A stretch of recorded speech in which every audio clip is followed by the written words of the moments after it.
Hello प्यारे बच्चों, welcome to the Tesla classes. I hope पूरी एनर्जी के साथ आप सब तैयार हैं 2002 से लेके आज तक के जेईई मेंस के सारे पीवाईक्यूज कवर करने वाली सीरीज में प्यारे बच्चों आपका स्वागत है, जहां पे हम अपने chapter motion in a plane के टॉपिक नंबर 1, जहां पे हम टॉपिक वाइज चैप्टर वाइज सारे पीवाईक्यूज कवर करने वाले हैं, जहां पे टॉपिक वेक्टर्स पे क्वेश्चन नंबर 22 में हम पहुंच चुके हैं प्यारे बच्चों। और जी हां, जैसा कि मैंने आपसे प्रॉमिस किया है कि आपकी किसी भी चीज से ज्यादा हेल्पफुल ये पीवाईक्यूज की सीरीज होने वाली है प्यारे बच्चों, आपका जेईई क्रैक कराने में, क्योंकि यहां पे आप अपने सीखे गए कंसेप्ट्स को अप्लाई करने का तरीका जान पाते हो, अप्लाई करके देख पाते हो, अपना टाइम चेक कर पाते हो कितना टाइम लेते हो। और उसके लिए तरीका मैंने आपको बताया क्या, कि जैसे ही क्वेश्चन दिखे पोज करके आंसर मैच कर लिया करो और फिर मैच हो जाए तो अगले क्वेश्चन पे चले जाया करो प्यारे बच्चों, ना हो तो सॉल्यूशन हाजिर है आपके लिए। क्लियर है? तो 22 जुलाई 2021 का ये प्यारा सा क्वेश्चन नंबर 22 प्यारे बच्चों सभी बच्चे पढ़ेंगे अच्छे से और अपना सोल्व करेंगे। करें स्टार्ट। फिर बोलता है कि ए वेक्टर है i प्लस जे प्लस के और बी वेक्टर है i प्लस जे। हाँ, आपको इनके बीच में ए का प्रोजेक्शन निकालना है बी पे। ए का प्रोजेक्शन बी पे बहुत आसान है भाई। ये मान लिया प्यारे बच्चों ए वेक्टर है, हाँ इसका बी पे प्रोजेक्शन, ये मान लिया बी वेक्टर है, तो ए का बी पे प्रोजेक्शन यानी ए का मान लिया दोनों के बीच एंगल थीटा है, हाँ तो ए का बी पे प्रोजेक्शन इस तरफ आएगा ए कोस थीटा। हाँ, इसके प्रोजेक्शन का मैग्नीट्यूड तो आएगा ये, और इसकी डायरेक्शन क्या हो जाएगी जो बी वाली है सर, यानी प्यारे बच्चों ए कोस थीटा इंटू में बी यूनिट वेक्टर, ये आपको क्या देगा, इसका इस वेक्टर के अलोंग क्या वेक्टर बनेगा वो। क्लियर है? यानी A cos theta B vector निकालना भाई, A cos of theta B unit vector, ये वैल्यू चाहिए हमें। क्यों? क्योंकि इसके अलोंग इसकी डायरेक्शन में, इसीलिए बी यूनिट वेक्टर, और मैग्नीट्यूड इसका इसके अलोंग कितना, ए कोस थीटा। क्लियर है? तो ए का मैग्नीट्यूड ए ऐसे का ऐसा प्यारे बच्चों इंटू में कोस थीटा क्या होगा, आपको पता है कि A vector dot B vector is equal to A B cos of theta. हाँ, तो कोस थीटा को क्या लिख सकते हो आप, A vector dot B vector by में ए का मैग्नीट्यूड इंटू बी का मैग्नीट्यूड, तो A vector dot B vector by में ए का मैग्नीट्यूड इंटू में बी का मैग्नीट्यूड, और बी यूनिट वेक्टर यहां पे ऐसे का ऐसा प्यारे बच्चों। क्लियर है? So this will be equal to A vector का मैग्नीट्यूड कितना भाई, ए वेक्टर का मैग्नीट्यूड अंडर रूट 1 का स्क्वायर प्लस 1 का स्क्वायर प्लस 1 का स्क्वायर अंडर रूट 3। पता है ना किसी वेक्टर का मैग्नीट्यूड आई का कोफिशिएंट का स्क्वायर प्लस जे के कोफिशिएंट का स्क्वायर प्लस के कोफिशिएंट का स्क्वायर और उसका अंडर रूट, आई का कोफिशिएंट 1, जे का भी 1, के का भी 1, तो अंडर रूट 3 आ गया प्यारे बच्चों। तो इसका कोफिशिएंट आ गया अंडर रूट, इसका मैग्नीट्यूड आ गया रूट 3। ए डॉट बी निकाल दो, आई डॉट आई 1 प्लस में जे डॉट जे 1 इंटू 1 1, और प्लस में इसमें के है नहीं प्यारे बच्चों, तो 0 इंटू 1 0, तो यानी 1 प्लस 1 यानी क्या हो जाएगा प्यारे बच्चों 2 आ जाएगा ए डॉट बी की वैल्यू। तो ए डॉट बी को क्या लिख देता हूं, 2 लिख देता हूं। नीचे आएगा ए का मैग्नीट्यूड इंटू बी का मैग्नीट्यूड, ए का मैग्नीट्यूड कितना रूट 3, बी का मैग्नीट्यूड रूट 2 प्यारे बच्चों, अंडर रूट 1 का स्क्वायर प्लस 1 का स्क्वायर, तो रूट 3 इंटू में रूट 2। क्लियर है? और इंटू में अब क्या लिख दें, B unit vector. B unit vector क्या होता है, B vector divided by its magnitude. Clear है प्यारे बच्चों? तो यहां से आएगा अपने पास रूट 3 से रूट 3 कैंसल, रूट 2 को रूट 2 पे काट देगा, क्योंकि 2 को लिख सकते हैं रूट 2 इंटू रूट 2, एक कैंसल एक रूट 2 बच गया। क्लियर? तो ये रूट 2 ऐसे का ऐसा लिख दो प्यारे बच्चों। बी वेक्टर क्या है भाई, बी वेक्टर है आई कैप प्लस जे कैप, आई कैप प्लस जे कैप, और बाई में बी का मैग्नीट्यूड है अंडर रूट 2, अंडर रूट 1 का स्क्वायर प्लस में 1 का स्क्वायर यानी 2, ये 2 से 2 कैंसिल प्यारे बच्चों, I cap plus J cap A vector का बी वेक्टर की डायरेक्शन में प्रोजेक्शन है? ऑप्शंस में है, बिल्कुल है, D is the right answer. I hope quite clear. 22 जुलाई 2021 का आसान सा क्वेश्चन प्यारे बच्चों, कंसेप्ट्स में लिख लीजिए अपनी नोटबुक में अच्छे से कि ए का बी पे प्रोजेक्शन पूछ ले तो कैसे निकालते हैं, और अपनी जेब में एक कंसेप्ट हो गया पक्का क्वेश्चन की श्योरिटी के साथ। नेक्स्ट क्वेश्चन प्यारे बच्चों, और भी इंटरेस्टिंग, मजेदार, जबरदस्त क्वेश्चन, इसको लिख लीजिए ऊपर, इंपॉर्टेंट लिख लीजिए इस पे। क्वेश्चन नंबर 23 काफी इंटरेस्टिंग और काफी ज्यादा आसान प्यारे बच्चों। क्या बोलता देखते हैं। 3 पार्टिकल है भाई, पी क्यू एंड आर। हाँ, पी चल रहा है इस वेक्टर के अलोंग, क्यू चल रहा है इस वेक्टर के अलोंग, और आर चल रहा है सी वेक्टर के अलोंग प्यारे बच्चों, जो कि माइनस आई कैप प्लस जे कैप है। वो एक पॉइंट पे स्ट्राइक करते हैं प्यारे बच्चों और अलग अलग डायरेक्शंस में चलने लगते हैं। हाँ, तो जो पार्टिकल P है ना, बोलता है कि जो पार्टिकल P है प्यारे बच्चों, वो normal to the plane containing A vector and B vector की डायरेक्शन में है। यानी ए वेक्टर अगर इस तरफ है और बी वेक्टर अगर इस तरफ है, तो ए भी इस प्लेन में है प्यारे बच्चों। इस प्लेन के परपेंडिकुलर डायरेक्शन में कौन है? P particle. अच्छा, यानी P की डायरेक्शन ए बी के परपेंडिकुलर है प्यारे बच्चों। ए बी के परपेंडिकुलर में तो A क्रॉस B की डायरेक्शन आएगी ना, क्रॉस प्रोडक्ट B से A की तरफ जाए तो बाहर की तरफ आया इस प्लेन के परपेंडिकुलर। हाँ, तो प्यारे बच्चों किन्हीं भी दो वेक्टर्स की जो प्लेन है उसके परपेंडिकुलर डायरेक्शन में उन वेक्टर्स का क्रॉस प्रोडक्ट वाला वेक्टर आता है, यानी A क्रॉस B की डायरेक्शन में है P। सो यहां से हमें पता चला P is going along the direction of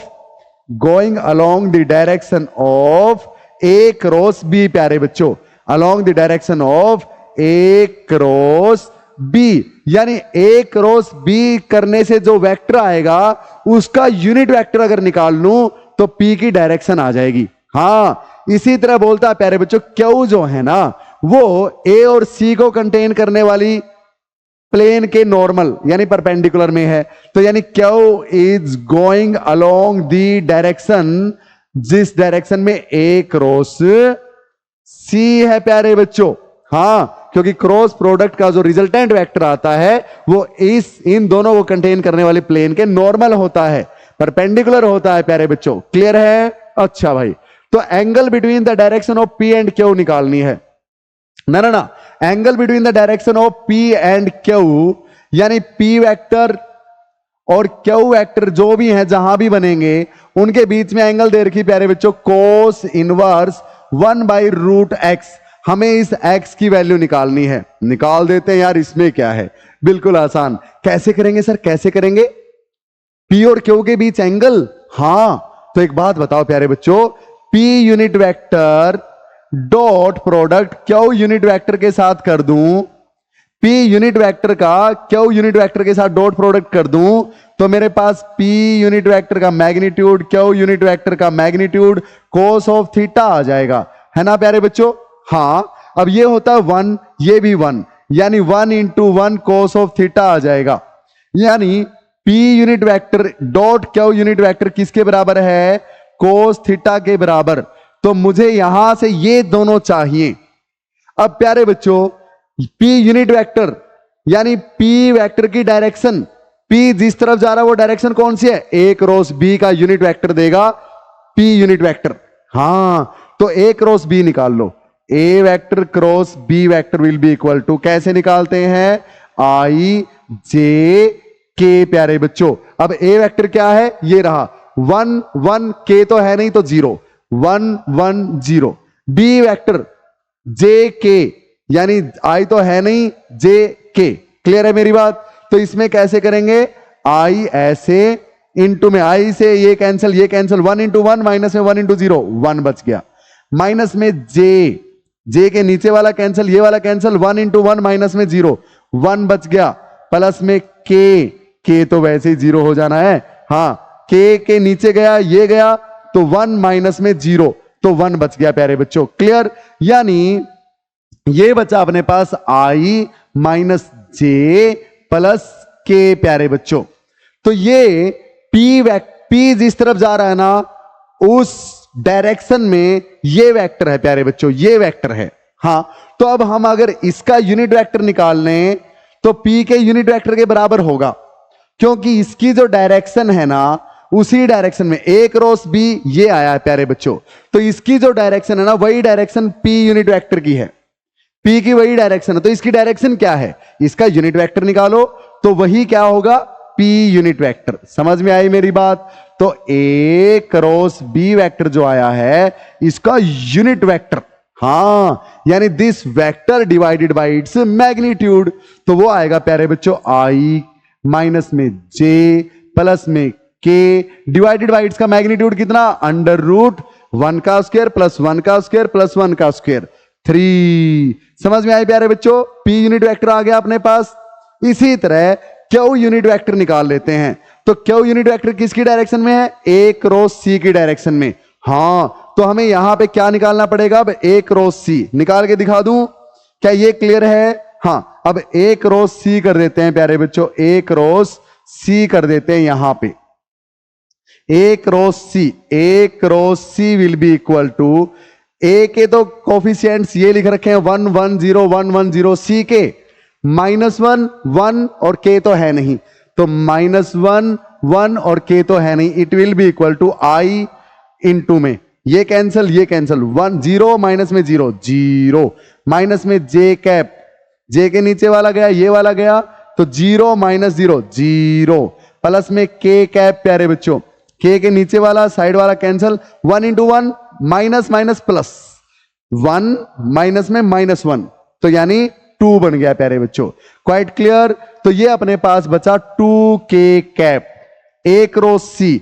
तो A क्रॉस C का यूनिट वेक्टर क्या आएगा, A क्रॉस C का जो यूनिट वेक्टर आएगा प्यारे बच्चों वही अपने पास Q पार्टिकल का डायरेक्शन होगी, यानी Q यूनिट वेक्टर के बराबर। हाँ, so that will be equal to A cross C vector क्या है, 2K cap divided by its magnitude, वो आएगा अंडर रूट के अंदर I के कोफिशिएंट का स्क्वायर यानी 0 का स्क्वायर 0, J का कोफिशिएंट 0 उसका स्क्वायर 0 प्लस में K का कोफिशिएंट 2 2 का स्क्वायर 4। क्लियर? तो ये आया 2K कैप बाई में 2, अंडर रूट 4 भी 2 होता है, ये कैंसल यानी K कैप बच गया। आई होप क्वाइट क्लियर?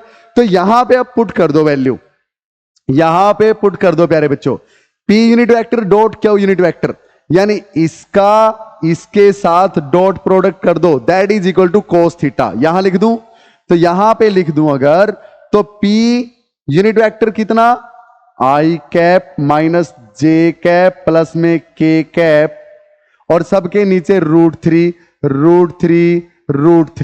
ये लगा देता हूं। हाँ, इसका dot product Q unit vector के साथ, ये तो सिर्फ क्या है K। समझ में आई बात? That is equal to cos of theta. समझ में आया? P unit vector dot Q unit vector equal to cos theta, इसमें वैल्यू पुट की है बस। अच्छा भाई, अब कर दो, तो I का I वाले के साथ होता है, बाकी के साथ 0, I dot K 0, J dot K 0, K dot K 1 होता है, K का कोफिशिएंट 1/√3 इंटू में K का कोफिशिएंट 1 यानी 1/√3 is equal to cos theta. K dot K 1 होता है प्यारे बच्चों, क्लियर? तो 1/√3 इंटू 1 1/√3, तो theta is equal to cos inverse 1/√3, और उसने दिया है कि theta will be equal to cos inverse 1/√x, cos inverse 1/√x, यानी x का काम 3 कर रहा है, आंसर C। क्लियर है प्यारे बच्चों? 22 जुलाई 2021 का बहुत ही इंटरेस्टिंग लेकिन बहुत ही आसान भी एक ऐसा क्वेश्चन। क्वाइट क्लियर प्यारे बच्चों? आई होप सिंपल है, इसको नोट कर लीजिए अच्छे से। चलते हैं नेक्स्ट क्वेश्चन, यानी क्वेश्चन नंबर 24 पे। तो आई होप वेल नोटेड प्यारे बच्चों। चलते हैं नेक्स्ट क्वेश्चन, आज के सेशन का last but not the least. 25 फरवरी 2021 को पूछा गया एक इंटरेस्टिंग सा क्वेश्चन प्यारे बच्चों, काफी आसान है लेकिन प्यारा भी बहुत है भाई। क्या बोलता है, इन एन ऑक्टागन दे रखा प्यारे बच्चों, 8 साइड्स हैं ऑफ इक्वल साइड, सारी साइड्स बराबर हैं। मैंने बना छोटी बड़ी रखी होंगी, आप बराबर मान लो सारी।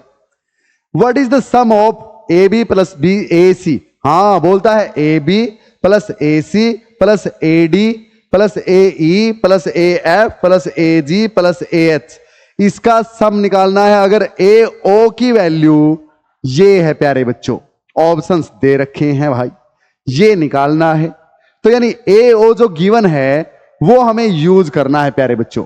हाँ ए ओ, ये रहा भाई ए ओ, ए ओ की डायरेक्शन ये है प्यारे बच्चों। तो चलो बिल्कुल आसान है, कैसे देखो, पहले ए बी वेक्टर निकाल लेता हूं। ए बी वेक्टर बताओ प्यारे बच्चों, क्या ए ओ प्लस में ओ बी देखो सेम ऑर्डर में है, तो अपोजिट ऑर्डर वाले इनका रिजल्टेंट होगा triangular law of vector addition. A O O B same order में है तो अपोजिट ऑर्डर वाला इनका रिजल्टेंट देगा, यानी A B will be equal to A O plus O B. A O plus में ओ बी आया समझ में प्यारे बच्चों? क्लियर? अब देखो, अब ए बी आ गया, ए बी आ गया, अब ए सी निकाल लेते हैं। ए सी ये, हाँ तो सुनो भाई, ए ओ प्लस में O C, A O plus में ओ सी क्या अपोजिट वेक्टर ए सी के बराबर नहीं होगा? ट्रायंगुलर लो, ये सेम सेंस में है तो ये अपोजिट वाला इनका रिजल्टेंट, यानी A O plus O C is equal to A C, यानी A C vector is equal to A O plus में O C, A O plus में O C is equal to A C. Clear प्यारे बच्चों? अब आ जाओ, green pen ले लेता हूं भाई, कंफ्यूजन हो जाएगी नहीं तो। ए ओ प्लस में ओ डी, ए ओ प्लस में ओ डी है ना सेम ऑर्डर में, ये इस तरफ फिर ये इस तरफ, तो अपोजिट ऑर्डर वाला इनका रिजल्टेंट दे देगा। ए ओ प्लस में O D is equal to A D, हाँ तो A D is equal to A O plus में ओ डी प्यारे बच्चों। क्लियर है? इसी तरह आप क्या करते हैं, ए डी भी आ गया, तीनों आ गए, ए ई निकालते हैं। ए ई, ए ई ये बना भाई ए ई, हाँ तो ये तो प्यारे बच्चों देखो सेम सेंस में मैंने क्या ले लिया, ए ओ प्लस में ओ ई, हाँ और इनके अपोजिट सेंस में बिल्कुल ए ई बन गया। बिल्कुल सिंपल ही दिख रहा है, इसमें क्या ही अपोजिट करना, ए ओ प्लस में O E is equal to A E, A E is equal to A O plus में ओ ई प्यारे बच्चों। क्लियर है? अब ये भी हो गया भाई ए ई। अब ए एफ निकालते हैं। ए एफ तो ये है, हाँ तो मैं ए ओ प्लस में ओ एफ कर दूं तो अपोजिट ऑर्डर में ए एफ मिल जाएगा, हाँ यानी A F vector is equal to A O plus में ओ एफ, ए ओ प्लस में ओ एफ प्यारे बच्चों। क्लियर है? इसी तरह अब मुझे क्या चाहिए, ए जी, ए जी तो ये है, हाँ तो अगर मैं ए ओ प्लस में ओ जी कर दूं तो अपोजिट सेंस में वेक्टर ए जी आ जाएगा, हाँ ए ओ प्लस ओ जी, ए ओ प्लस में ओ जी क्या दे देगा भैया, ए जी वेक्टर। क्लियर है प्यारे बच्चों? अब चाहिए ए एच चाहिए तो ए ओ प्लस में ओ एच, हाँ अब तक तो समझ में आ गया होगा, ए ओ प्लस में O H will be equal to A H. क्या सारे हो गए प्यारे बच्चों? आठों के आठों, 1 2 3 4 5 6 7, 7 के 7, हाँ और क्या, हाँ हाँ हाँ हाँ ठीक है, 1 2 3 4 5 6 7, A B C D E F G H सारे हो गए भाई। अब सबको ऐड कर दो प्यारे बच्चों, ऐड कर दें, हाँ क्या ऐड करने से बात बन जाएगी, कोई मिसिंग तो नहीं है ना भाई, सारे आ गए, ए एच भी आ गया, ठीक है फिर तो ठीक है, तो सबको ऐड कर दो प्यारे बच्चों। यहां देखोगे अगर ए ओ की वैल्यू आपको दे रखी है, ए ओ की वैल्यू आपको दे रखी है, तो उसी वैल्यू का यूज करते हुए हम क्या करेंगे, फाइंड आउट करेंगे कौन सा आंसर है। तो अब क्या करें प्यारे बच्चों, अब बोथ साइड्स ऐड कर दो, क्या कर दो, ऐड कर दो, तो बिल्कुल एडिंग बोथ साइड, तो इस साइड क्या बनेगा, ए बी वेक्टर प्लस में B A C vector plus में ए डी वेक्टर प्लस में ए ई वेक्टर प्लस में ए एफ वेक्टर प्लस में ए जी वेक्टर प्लस में ए एच वेक्टर। क्या क्लियर है प्यारे बच्चों? सबको 1 2 3 4 5 6 7 आ गए, हाँ यही अपने को चाहिए। सो ये इक्वल टू होगा इस साइड का सम, 1 2 3 4 5 6 7, 7 बार ए ओ वेक्टर, हाँ प्लस में ये देखो प्यारे बच्चों, इसमें क्या है, ओ बी, ओ सी, ओ डी, ओ ई, ओ एफ, ओ जी, ओ एच। हाँ, इन सब का सम कितना बनेगा? देखो ध्यान से सर, ओ बी को ना ओ बी वेक्टर प्लस में ओ एफ वेक्टर एक दूसरे को कैंसिल कर देंगे प्यारे बच्चों। हाँ, तो देखो ओ बी वेक्टर प्लस में ओ एफ वेक्टर एक दूसरे को कैंसिल कर देंगे क्योंकि वो एक दूसरे के उल्टा है। हाँ, इसी तरह ओ सी वेक्टर ओ जी वेक्टर को कैंसिल कर देगा प्यारे बच्चों क्योंकि बिल्कुल उल्टा है। हाँ, इसी तरह O D vector O H को कैंसिल कर देगा क्योंकि इक्वल एंड अपोजिट है। हाँ, ओ डी ओ एच को कैंसिल कर देगा। बच गया कौन? ओ ई ये है प्यारे बच्चों, इसको कैंसिल करने वाला कोई नहीं है। समझ में आई बात? तो मैं ओ ई को क्या लिख सकता हूं? ओ ए के इक्विवेलेंट लिख सकते हैं प्यारे बच्चों, हाँ या ना? तो ओ ई को कैंसिल नहीं करने वाला कोई। समझ में आ गई मेरी बात? तो इसको हम ओ ए लिख सकते हैं, ओ ए लिख सकते हैं प्यारे बच्चों। क्लियर? मैग्नीट्यूड वाइज सेम रहेगी वैल्यू। हाँ, तो यानी 7AO प्लस में AO, ओ ए नहीं AO लिख लो भैया। हाँ हाँ हाँ, ठीक है। तो O E vector is equal to minus of O A vector प्यारे बच्चों, क्योंकि ये इसके उल्टा है, ओ ए उल्टा है ओ ई से। वैल्यू बराबर है दोनों की लेकिन ओ ए उल्टा है इससे, हाँ ओ ई से। तो अब यानी ओ ई को मैं क्या लिख सकता हूं प्यारे बच्चों? माइनस ओ ए। अब माइनस ओ ए को ए ओ वेक्टर लिख सकता हूं प्लस का, हाँ minus O A is equal to plus का ए ओ, तो यानी इसको मैं प्लस का ए ओ लिख सकता हूं ओ ई को। क्लियर है? तो ये 8AO के बराबर हो गया सारा मामला। 8AO वेक्टर, और 8 इंटू AO वेक्टर दे रखा है प्यारे बच्चों 2i cap plus 3j cap minus 4k cap. अब इसका आंसर कितना आएगा भैया? इन सब का सम 8 इंटू 2 16i कैप, यानी ये तो है नहीं। अच्छा, 8 इंटू 3 24 प्लस का, यानी ये नहीं है भैया, ये नहीं है। और 8 माइनस 32k प्यारे बच्चों, माइनस 32k, यानी C is the right option. I hope quite clear प्यारे बच्चों। तो मजा आया होगा ये क्वेश्चन करके। अलग अलग बुक्स में ना सॉल्यूशंस जब देखोगे आप या YouTube पे कई सारे देखोगे सॉल्यूशंस, तो बिल्कुल बकवास दे रखा प्यारे बच्चों कि इनका रिजल्टेंट जो है वो इक्वल बनेगा इतनी एंगल। अरे नहीं भाई, इतना करने की जरूरत नहीं है। तो आई होप मजा आया प्यारे बच्चों आज के सेशन में। सो इसी तरह पढ़ते रहिए, बढ़ते रहिए प्यारे बच्चों। इंफॉर्मेशन आपके सामने है, इस कॉन्टैक्ट नंबर पे कॉन्टैक्ट कर सकते हैं मुझसे किसी भी डाउट या प्रॉब्लम के लिए। अगर आपको JEE नीट या बोर्ड्स में कहीं भी कोई प्रॉब्लम है, बोर्ड्स लेवल में अगर टॉप करना है प्यारे बच्चों, अपनी ऐप टेस्ला क्लासेस डाउनलोड कर लीजिए प्ले स्टोर से। वहां पे नीट, JEE और बोर्ड्स के अलग अलग बैचेस चल रहे हैं फिजिक्स के। और वहां पे खास क्या है एक बताता हूं आपको बात। वहां पे मैंने क्लास 11th और 12th के यहां पे हर चैप्टर का अलग से एक माइक्रो कोर्स बना दिया है प्यारे बच्चों, जहां पे अगर आपके बेसिक्स क्लियर नहीं है या बोर्ड्स में आपको लगता है मार्क्स अच्छे नहीं आएंगे या सब्जेक्टिव की तैयारी आपकी अच्छी नहीं है, तो वो प्रॉब्लम मैंने सॉर्ट आउट कर दी है। कोई भी चैप्टर आप ओनली 499 रुपीज में एक्सेस कर सकते हैं प्यारे बच्चों। तो वहां पे क्लास 12th के लिए तो वेरी वेरी इंपॉर्टेंट है। बोर्ड्स में 100% तक स्कोर कर सकते हो फिजिक्स में, गारंटी देता हूं अगर इन चीजों को फॉलो कर लोगे जो अपने चैप्टर्स में है प्यारे बच्चों। पढ़ते रहिए, बढ़ते रहिए, ऐप पे जाइए, डेमो सेशंस देखिए, मजा आ जाएगा। जय हिंद प्यारे बच्चों, मिलते हैं क्वेश्चन नंबर 25 के साथ।